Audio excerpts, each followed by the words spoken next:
I got my first computer when I was 2 years old. This is a picture of me with my Commodore 64, and I've been inseparable from computers ever since. My unconventional background has taken me through art and engineering and design, but through all of that, my relationship to technology has remained intense.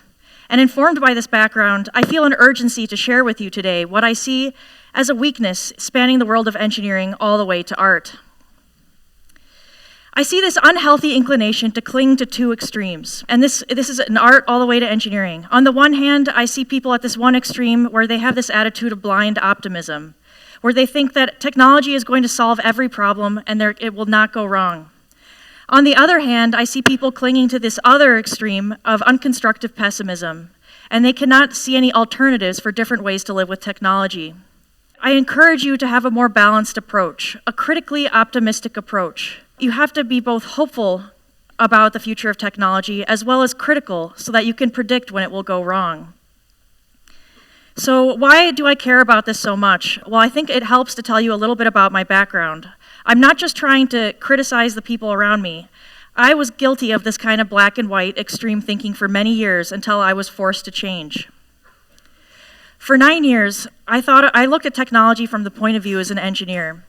I studied computer science at Brown, and then I went to Google, where I was a software engineer, and I was one of the biggest app developers in the world at that time. My apps had several million users each, and I realized that one engineer can indeed impact millions of people, either creating incredible delight or incredible frustration for so many. And I really loved the impact I had at that company, but it also taught me a lot of humility, and it made me really want to be more thoughtful about what I use my skills to put into the world. So I decided I wanted to have a greater role in envisioning the future of technology. So I went back to graduate school to study art and design. I first went to the Rhode Island School of Design, and then I went to the MIT Media Lab, and now I'm here at U of M, where I am a professor. So while I was at RISD, I decided to paint all of my computers from memory. So this is my Commodore 64 again, which you saw in the photograph before, except this is a painting I did from memory. This is my Dell Dimension Pentium 2, which is one of my grade school computers, also painted from memory. And while I was doing this series of paintings, I noticed something really kind of familiar and weird about them. You might recognize these as screenshots from the 1987 computer game Maniac Mansion, which was a classic adventure game from that time, and I played a lot of games that looked like this. So you'll see, just like in my paintings, there's this very odd use of perspective. There's this strange attention to details like vents and windows, and all the scenery outside the windows is very abstract, but in the case of the game, the reason it's abstract is because the pixels were really huge. But this was all showing up in the way I was remembering the physical spaces around my computers growing up. And so this was really an aha moment for me. I realized that we are all cyborgs, but we don't all realize it. When I made this series of paintings, I realized that I was a cyborg for sure. I could not disentangle who I was from the technology that shaped me as I had grown up. So when I was at RISD, I was still in my yay technology, I'm very enthusiastic, I love technology phase of my life. And so a lot of my artwork really reflected that enthusiasm, like this piece, where I decided to sing all of my C++ code aloud to my computer. So I'm going to just play that for a minute. It goes on for a really long time. And it took me a very long time to do it without making a mistake, I'll have you know. Double quote, OFF, quote, window, dot H, double quote, close paren, semicolon, int main, open paren, int I equals 0, close semicolon, I less than number underscore video, OFF, quote, window, semicolon, I window, semicolon, close paren, OF setup, open GL, brace, open paren, ampersand, window, comma, string. Thank you. There must be programmers in this room, I think. Well, anyway, what I was thinking about when I made this piece is if there are programmers in the room, you know what I'm talking about. We talk about being in the zone. I used to talk about being in the zone, and it is a very desirable state to be in. It's this ecstatic flow state, and it feels like the code is just flowing out of your fingertips, and you don't even have to translate your thoughts into code anymore. And it's, empowering, it feels almost godlike, and it's just a really awesome feeling. But in order to have this feeling, you really have to adapt yourself to the interface. So to be in the zone state, you are giving up some of your humanness and becoming more machine. And the important thing to realize is that when you're in this sort of a flow state, you can only think what the programming language allows you to think. And so this generalizes to other types of interfaces as well. User experience designers strive for this within their designs. The goal is that you forget that the interface is there and you only are thinking about what you want to do. So this is another piece I made when I was at RISD that was still about my love of technology. And what I really wanted to do was to translate how programmers felt about their code to a wider audience. So to programmers, code is almost poetic. We use words that sound poetic when we describe it. So I took all the aesthetic qualities of code structure and I mapped it to sound.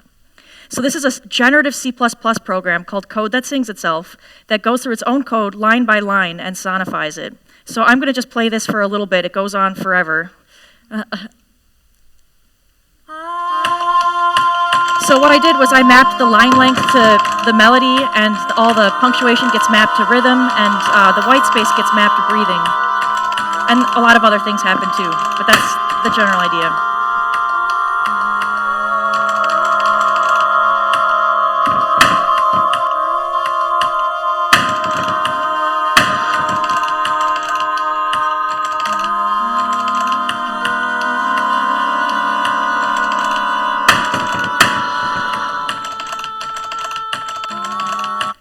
So the entire program gets revealed on the screen line by line as it sings through its own code. And what I wanted to happen was that as I refined my code and it became more elegant, the music would become more beautiful too, and that's what happened. But the good times with technology did not last, and like many people who use computers a lot, I got really bad repetitive stress injuries in my wrists. And so I actually was unable to use the computer for almost 2 entire years. And you can imagine that for somebody like me who cares about computers a lot, that was pretty horrible. So I was forced to use drag and dictate to interact with the computer.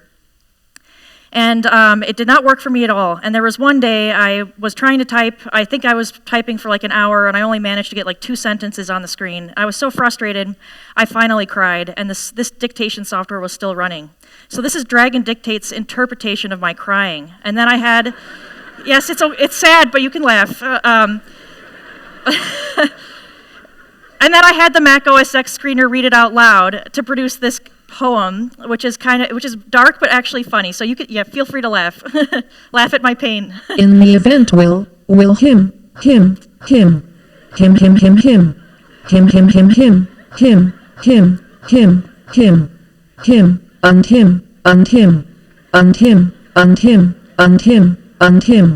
will. Will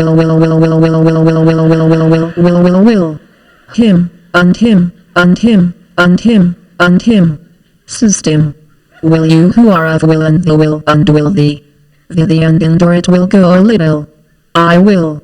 Yes, low point. Also uncanny word choices, I have to say.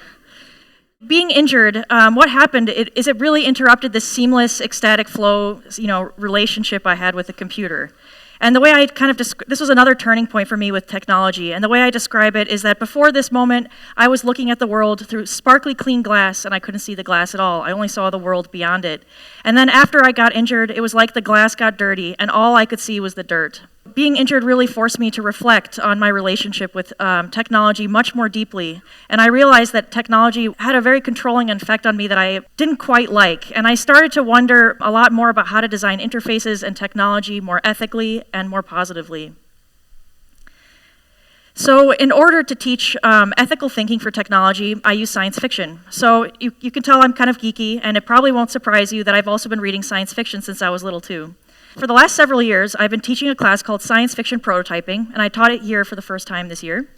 And what I do is students read science fiction novels and short stories and watch films, and they build functional prototypes inspired by what they read. I build functional prototypes for science fiction in my work as well. But one of the reasons I really like science fiction for teaching ethical thinking is because I can have students from many different disciplines all in one class, and because they read the same story, they have a shared vocabulary to talk to each other about technology. And obviously, science fiction inspires people to be much more imaginative than normal, which is good. But for me, the most important reason to read science fiction is that it teaches people to think extrapolatively about what happens when technology scales upwards. So Ursula K. Le Guin, who is my very favorite sci-fi author, she said that science fiction is not prescriptive, it is descriptive. And what she means by that is that science fiction authors are critiquing the present. They are looking at what is currently popular, at what people are currently worried about or currently excited about, and then they extrapolate that into the future, imagining what will happen if those trends continue to grow unchecked. Frederick Pohl said that a good science fiction story should be able to predict not the automobile, but the traffic jam. And maybe even the car crash, like this famous example of a Jeep getting hacked over the cloud and the driver losing control and driving into a ditch. So I think that if we can learn a little bit of that extrapolative thinking that science fiction authors are so great at, we can get insight into the ethical repercussions of what happens when our technologies go to scale. So let's just take one moment to think about scale. Imagine that you go from checking social media a few times a day to 100 times a day, which is pretty close to where we are now. Imagine you're getting hundreds of notifications from various online services per day. Are you turning into a robot who's just responding to interactions coming to you from afar, or is this actually helping you be a more efficient human being? What happens when quantified self-technologies, instead of them being something you choose to use, they become something that is required of you to wear? What happens when one of your 5 senses is entirely mediated through a single technology, which is the ultimate goal of AR and mixed reality? And finally, what does it mean if what's driving all of these technologies is profiting off of harvesting your personal data in order to keep your attention on advertising? So these are the kind of questions you have to ask yourself before you even start to build anything, in the very earliest stages of your designs. If you can think like a sci-fi author, when you start to design something, you will end up with better results. And this is why I say that reading science fiction is like ethics class for inventors. So we see the need to be able to think speculatively about technology and what happens when it scales up. But what kind of speculative thinking is required? Are we going to accede to dystopian warnings or to utopian visions? When we look at technology, are we going to look for the horrors or are we going to look for the possibilities? It is really tempting to fall to one of these two extremes. On the one hand, all this new technology is exciting, and it does inspire you to think that we're going to solve some major world problems with it. But we can't forget that technology can go wrong and can be used for evil. We can't be blindly optimistic. We also need to ask ourselves, is technology the right solution? Maybe technology isn't necessary at all. There's this idea of techno-solutionism, which is the idea that every problem can be solved with technology. To put it simply, when you have a hammer in your hand, everything starts to look like a nail. And when you work in technology, sometimes it seems like every problem can be solved with an app. And there's this prevailing attitude that the more technology we have, the more data we collect, the smarter our objects, that we're going to have more objective truths, more efficiency, and a better world. And if you think that's true, I would really encourage you to read more science fiction.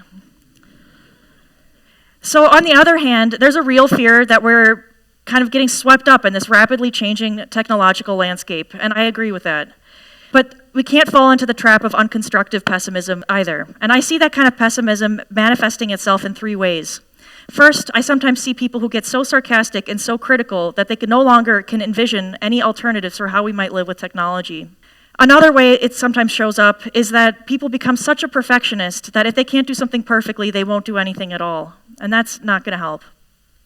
And then finally, some people think the only way to, deal with all this out-of-control technology is to try to avoid it as much as possible. And that's simply unrealistic. Again, I am guilty of both of these things. I too am seduced. I too am skeptical. And because of my background, you saw that before I was injured, I enthusiastically wanted to apply technology to everything.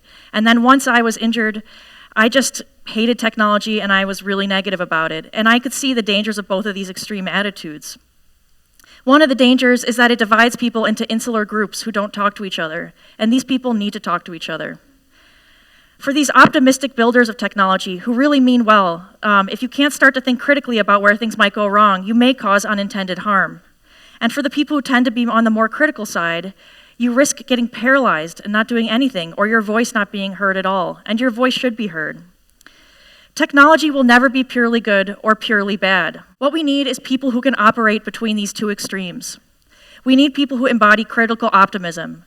We need people who can envision a positive future with technology, but have a healthy dose of criticality such that they can see where things might go wrong and either prevent or mitigate the consequences. Here's my advice to you. So, how to be a better critical optimist. Learn to think more extrapolatively about what happens when technology scales up. If you're a builder of technology, one of these more optimistic types, learn to critique and be critiqued. You can ask your artist friends about that.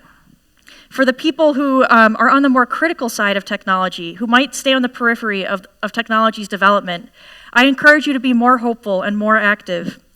And maybe you can even build something. I think the emergence of makerspaces and rapid prototyping technologies is very exciting, and it allows a whole new population to both propose and prototype hopeful alternatives. And finally, if you're finding yourself having a really hard time being optimistic, then actually my advice to you is to think about how technology can be whimsical. Because being whimsical is a form of positivity too, and it's sometimes easier, and it cultivates a sense of possibility in yourself and in others. So in conclusion, I want you to all embrace critical optimism. And that means banishing paralyzing fear, as well as any comfortable naivete. And you need to avoid black and white thinking. And maybe you could try some medium gray thinking, or maybe some light gray thinking. And finally, I encourage you all to read a lot more science fiction. Thank you.